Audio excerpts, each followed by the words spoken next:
No, it just hasn't kicked it. All right, there we go. Welcome back, everybody, to the Don't Go Out There Horror Movie Review Podcast. I just want to thank all our fans and listeners. I really appreciate all the support. And we always like to bring the stars of the horror genre on for these interviews. And we are joined today by a relatively new actress to the scene, but she has already amassed 30 plus credits to her name, including as a producer. She's best known for her starring roles in the Return to Nukem High franchise, and of course Terrifier. Please welcome Catherine Corcoran. Catherine, thank you so much for joining us. How are you doing today? What? Thank you so much for having me. Oh, it's our pleasure.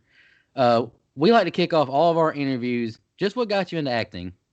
Um, Honestly, I was doing it ever since I was a little girl.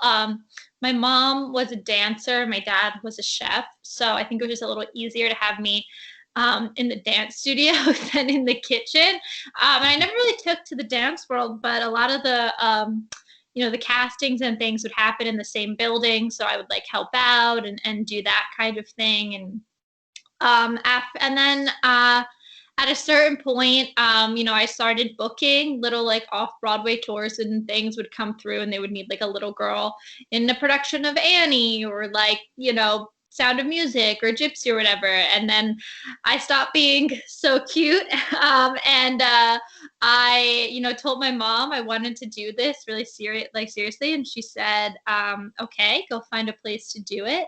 So I Googled acting agents and I made a list and I printed them out on our computer. I don't even know, I think I hand wrote them. And I cold called every single one from Oh, our house phone at like 12 years old. And most of them hung up on me and thought it was a prank. But one woman, Edie Robb, she talked like this, like she was like Ross's agent from Friends. She talked like this, and she was like, listen to me, like talk. She was like, how old are you? And I was like, you sound young. And I was like, yeah, I'm 12 years old. And she's like, all right, is this a 215 number? And I was like, yes. And she goes, where are you from? And, I tell her, she goes, all right, listen, my husband, he runs an acting school in Philadelphia. Go, bring your mother, I'll meet you. It was like a Friday open call, and I went. I got in the program, and I would take classes all day, Saturday, Sunday, and when she had auditions and things, she was my first agent, my first rep. I kind of just went from there. Oh wow, that's awesome. Yeah. I mean, you arguably are most well known for the return to Nukem High franchise. You got the role as badass Lauren in Volume One back in 2013. Can you talk a little bit about how that came to be, and a little bit about your return to that franchise a few years later? Yeah.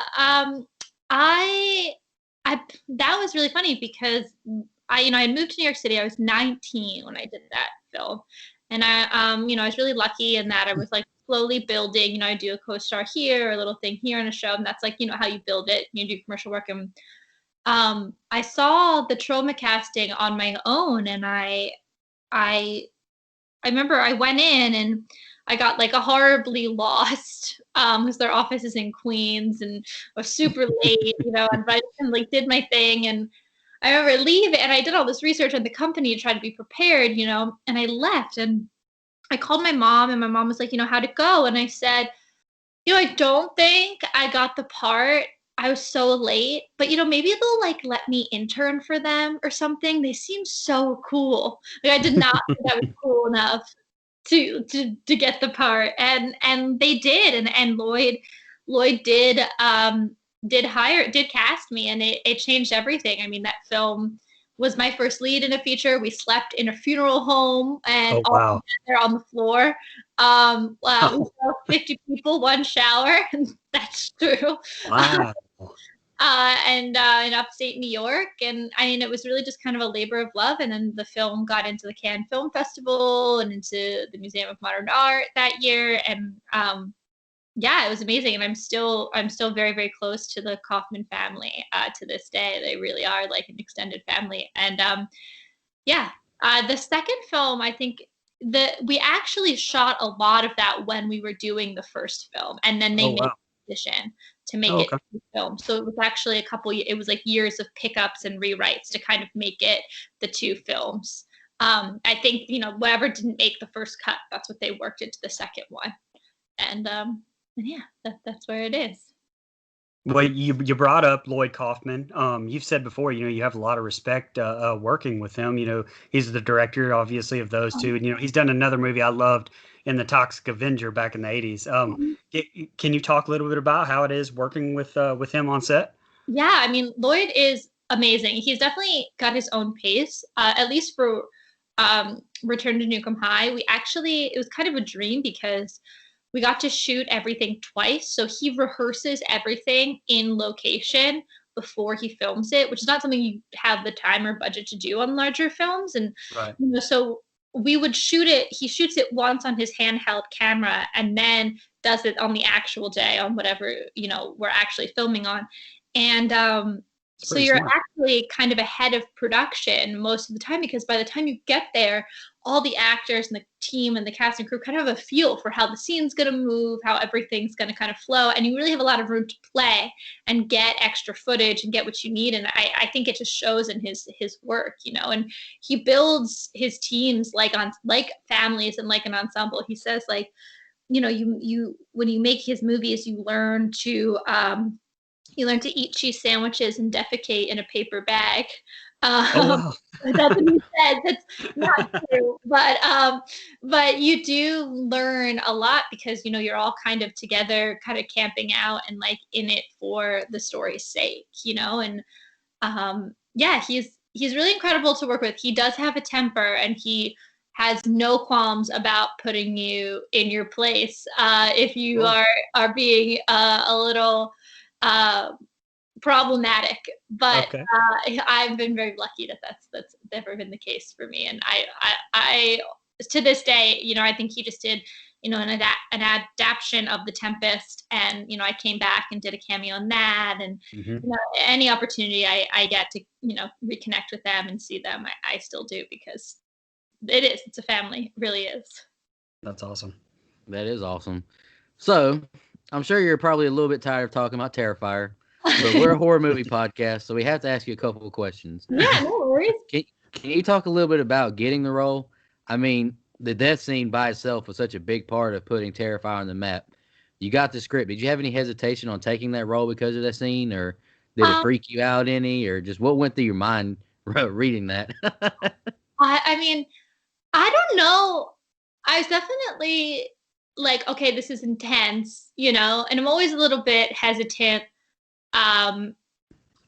with gratuitous nudity. What I love about Lloyd's films are that he's like really making a statement in the nudity. He's using it for something. And sometimes I think with horror, things can become really misogynistic. And one of the things I really loved about talking to Damien, he came and we talked through the scene and what it was going to be like. And he talked about the women that he cast. I mean, Jenna is an amazing stunt performer and director. Puya, who plays, the homeless woman, is a trans woman. Sam is also a director. There's just who plays Victoria. So there's just so many like really kind of dynamic women. And he said, what I'm trying to do here is push the boundaries of these 80s slasher films while still kind of holding true to what they actually are. And there is inherently in those films this kind of like shocking gore moments, you can't pay tribute to them without acknowledging it. But when we did it, he was like, as far as I am aware, this has never been attempted in horror movie history. I mean, there was no rig. Like usually when you do a stunt like that, there's a rig in place and you flip up and it flips you up and down. And we didn't have that. I mean, I'm actually hanging from my ankles, and I would like crunch up and they'd roll something underneath me. And it was just long days or a long night really of doing that. And he was like, it's going to be intense and it's going to be hard. And we don't have a big budget, but at the end of this, like we intend to make horror movie history. And I think, he did. I don't think any of us expected it to be as successful as it is. But he really and truly did, not only made horror movie history with that scene, but with, the film. And I think just the idea of pushing a boundary and challenging myself physically and mentally, to do something is kind of why I do this. So yeah, of course, you're nervous and you don't know what it's going to be like to work with these people. But at the end of the day, I mean, that day, David in particular was so helpful and so supportive. And I mean, I just remember getting on the ferry on the way home, and there was no running water in the hospital that we shot that in. Mm-hmm. So I baby wiped off, and I had blood, fake blood, all in my hair and everywhere. And David still has some of the clown makeup on, and we're just sitting there at 6 o'clock in the morning on the Staten Island ferry in coats, and you're exhausted and you look crazy and everyone's looking at you what, but you're you just did something really awesome. And I think that was kind of the sentiment all the way through. So yeah, I mean, definitely there's always hesitation, but I was really lucky that, they wanted to make sure I felt comfortable all the way through. Yeah, and we had David on, and he's obviously great, but he talked a little bit about that scene and shooting with you, and you spoke to this just a minute ago, just a little bit, he spoke to how hard of a shoot it was on you in particular, with hanging upside down and it being so cold in that building and whatnot. Is there anything else that you can remember about that scene in particular, and kind of speak to what he said about how hard it was on you? I mean, like I said, I think it was challenging for sure, but I wouldn't change it, Right. And they were really supportive, all the way through. I mean, our executive producer, Phil, was throwing blankets on me in between and trying his best, keep me as warm as possible. I mean, the way that we did it was, so you can't be upside down more than 42 seconds without risking seizure. So we would hang me up, and I would be on a cart with on my back, and the cart would get pulled out, and I would kind of reverse crunch down, and they would time it for 30 seconds. So we'd get 30-second takes, and then they'd yell cut at the 30-second mark, and I would do the crunch back up, and someone would come and lift me up and put me back on the elevated stretcher, basically, because we couldn't take my legs down. And when you have a rig, you can flip, but we couldn't do that. So it was just very just repetitive over and over again. Then I'd have blood, and they'd put a blanket on. Sometimes the blanket would still be wet. So it's just they're just trying their best. It was definitely really cold, and I knew what we were doing, and it was January. So there was in New York. So yeah, I knew it was gonna be a lot. But we when we left, and there was this camaraderie, everyone's kind of coaching, everyone's in it together because they want to make sure that it's safe and that we get what we need. And I remember, the next couple of days I was really, really sick, and I think I've talked about this and we laugh about it now. It's kind of funny. And I was really, really sick, and I was I mean, I kind of expected that. It was cold, I was naked, wet, okay, maybe I caught a cold or whatever, but I'm Right. really dizzy, and I can't shake the dizziness, and I'm pretty tough with stuff like this. I was I should just go to the doctor, just see if I need an antibiotic or whatever, So I go in, and I see my doctor, and he, checks me out, and he goes, well, you have strep throat, which is we figured, outside cold. Right. Yeah. And he goes, but I have to ask you, do you swim or do gymnastics or something? And I was no, but I told him what had happened. He goes, okay, so the reason you're dizzy is because your eardrum is not where it's supposed to be. And so yes, you were right. You guys you can't be upside down for more than 42 seconds, but because you never were right side up again for so long, blood in your body was just kind of pooling and slowly swelling. And then that in combination with the infection, when that went down, your eardrum was out of place. So Wow.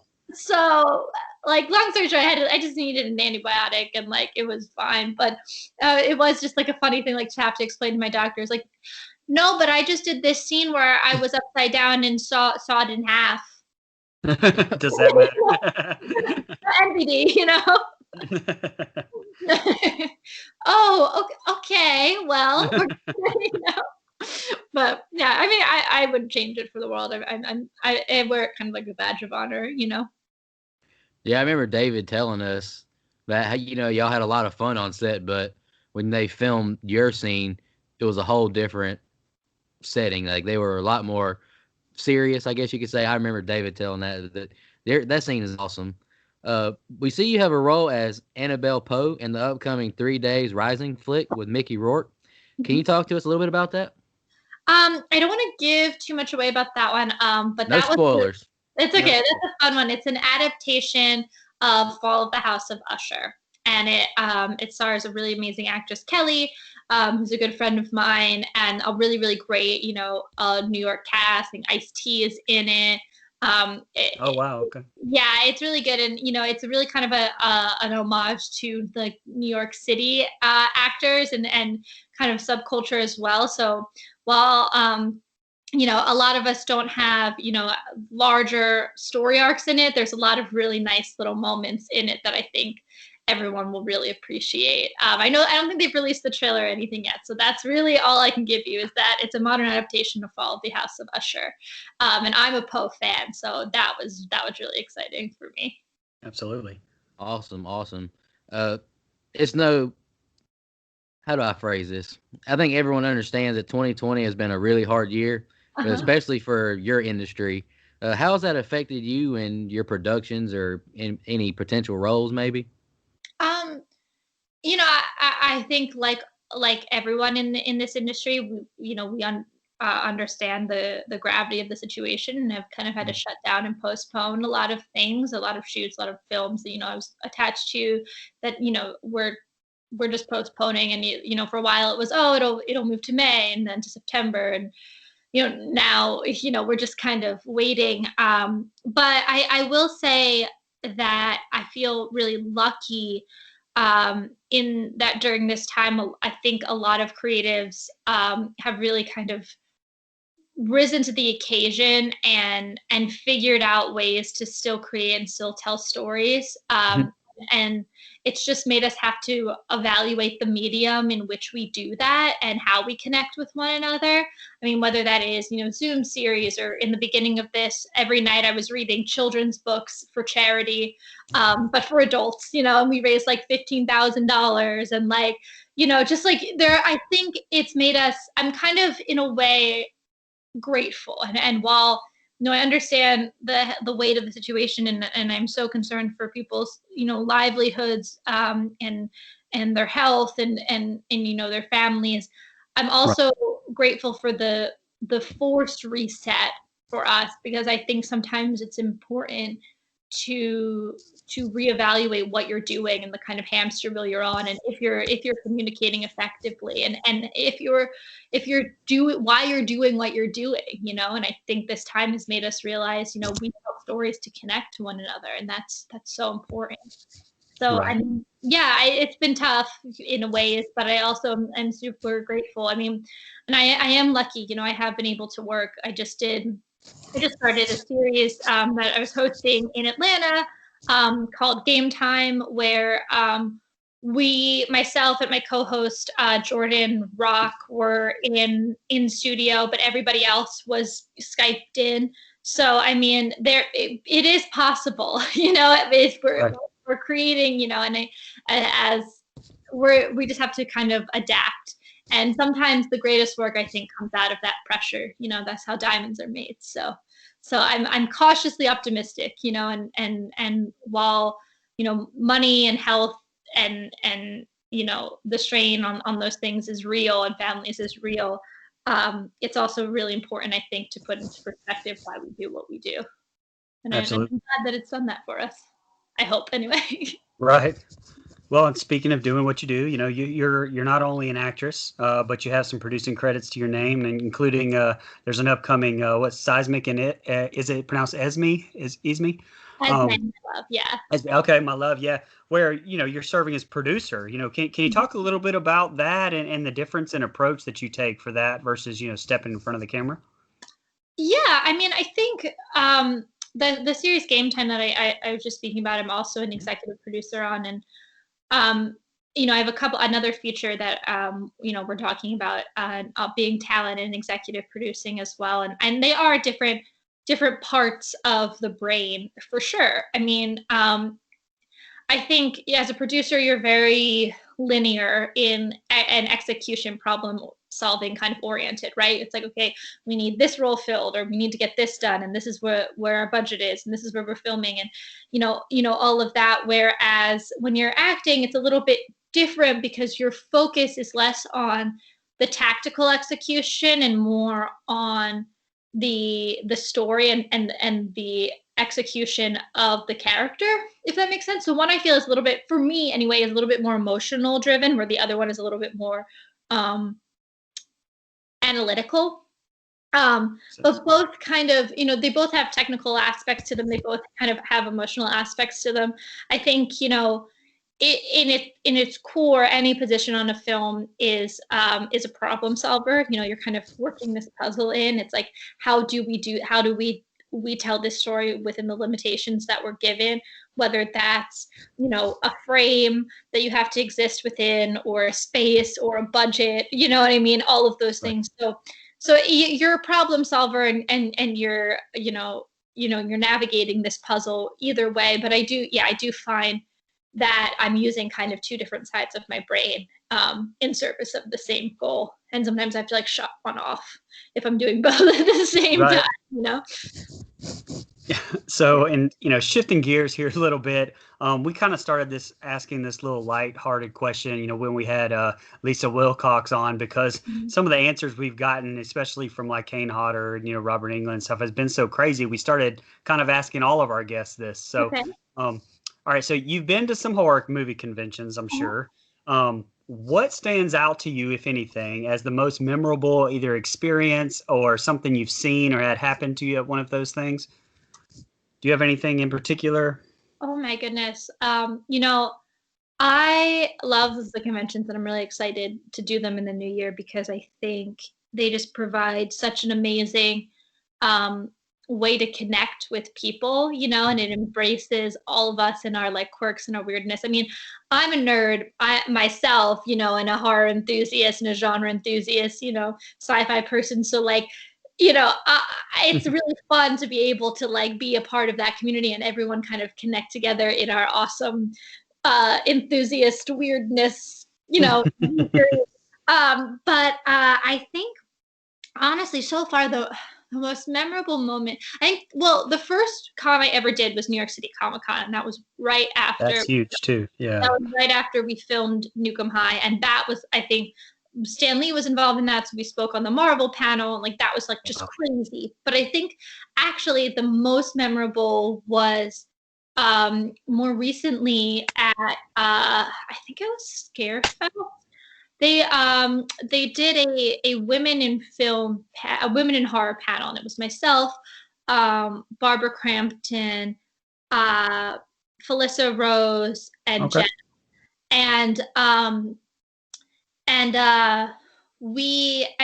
they were all their panels all weekend.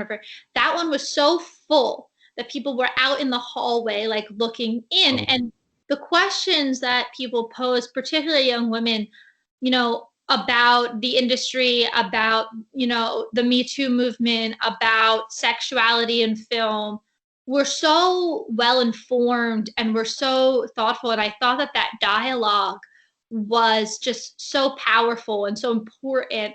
And I got messages for weeks and weeks from girls who watched the video afterwards, or who were at the convention, who just were saying, how meaningful it was that we were honest and that we spoke about this, and how much it helped them. And I think at the end of the day, that's what makes those cons so important, right? Is it provides a safe haven for you, for any of us, to realize that who we are and what we're feeling and where we're at in our journeys are all kind of the same. And in the end, that's why we tell stories, right? To affect change and to challenge and to grow. So I felt like it was such a cool thing, because it was the first time I saw the opportunity that these platforms also had to affect change and tell stories outside of just the immediacy of making a film, so now I think I'll never forget that was such an incredible moment. And now I do try at every convention mass to, even if it's like only a few of us, to do like a women's panel, because it really is such an important thing, especially in genre. Yeah, that's great. Absolutely. Oh yeah, absolutely. Is there anything else you have on the docket? I know you've been rumored for Ripper. I don't know if you can talk about that, but is there anything else you have on the upcoming schedule you'd like to tell everyone about? Sure. Yeah. I mean, like I said, I just wrapped Game Time, which is it's a little different for me. It's an esports dating competition show. So a celebrity guest comes on and they get to play games with the contestants and win a virtual date. Eventually it will be in person, but right now, everything's virtual. And I'm hosting that with comedian Jordan Rock, who's absolutely hilarious and really, really funny. And we just, wrapped our first episode of that, which we'll hopefully pick up again in the new year. I am attached to a couple features that I think we'll announce probably in the new year, which I'm really, really excited about. One is a thriller that takes place in the woods, which I think everyone will appreciate. Okay. And Ripper has been in development, so we'll see what happens with that. That's an adaptation of the Jack the Ripper mythology. Right, that looks really cool. And then I'm also developing my own series that is like a very feminist-centered fantasy series. So, I mean, I've got some things on the horizon, and as as we keep moving and as we keep going, I'll certainly update everyone on that. But I think a lot of that may have to wait until the new year. Until I think we're the day before Christmas right now, so we're gonna have to just like keep it quiet for a couple more weeks before everything opens up again. Absolutely. Oh, absolutely. And like you just said, we can keep up with you. Do you want to give a shout out to maybe your Instagram, Twitter, or anywhere else people can find you and follow you? Yeah, absolutely. My Instagram is Catherine C with a C. My Twitter is Catherine Corcoran, and so is my Facebook. And yeah, my website is www.catherinecorcoran.info. But usually the best is, I think I'm most active on Instagram, so that's like the best way to keep up. But I try to do the socials. I try my best. Yeah, it becomes a job, honestly, sometimes keeping up with social media. I can only imagine how it is for someone way more famous than me. I don't know about that. I think people talk about like content generating, and they're like, aren't you a filmmaker? Like, shouldn't your content be great? I'm like, I don't know. All I do is post photos of my dog and like videos of my dog. Yeah. Oh, that for you. That's like that's what I care about. So, That's it. Yeah. Well, guys. Just want to say thank you for joining us. This has been really fun. Just want to wish you a Merry Christmas and a Happy New Year, and we really appreciate your time. Is there anything else you want to say, Brian? No, just thank you so much for coming on. It was great meeting you. It was great talking to you, and I know everybody will love the content. Oh, thank you guys so much. Merry Christmas. This is such a great way to end the year. I'm so excited. This, I think, is like my last real big work commitment until after the holidays. So thank you. I'm so excited to share it with you. Awesome. Thank you very much. And if you don't mind, maybe doing that. What would you like? Just hi, my name's Catherine Corcoran from Terrifier, and and Nuke 'em High or anything else you want to, and you're listening to the Don't Go Out There horror movie podcast. Okay.